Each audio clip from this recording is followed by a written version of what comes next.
voorstelling vir die nuwe Peugeot 3008 sportnutsvoertuig. Die 3008 ding mee met die Volkswagen Tiguan, Hyundai Tucson en dalk die Nissan Qashqai.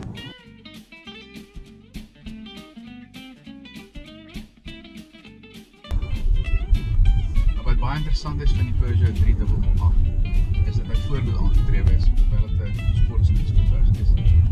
Peugeot se rede daaragter maak redelik sin. Hulle sê dat die meeste van hierdie voertuie in hierdie mark vir luxe sportnutsvoertuie nooit regtig in die veld gebruik word. So daarom het hulle gevoel dat om hom vierwiel aandrywing te gee, sal onnodig wees, sal hom swaarder maak, sal hom duurder maak en swaarder op brandstof. Maar wat hy wel het is 'n baie interessante veldrystelsel wat jou tog toelaat om op 'n verskeidenheid van terreine te ry. Die beheerknop is hierso, ons gaan nou 'n bietjie af van die teerpad klim en dan gaan ons kyk hoe die stelsel werk.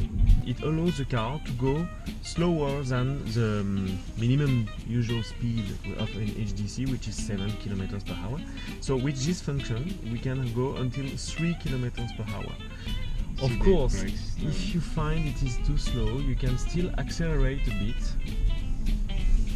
You can try now.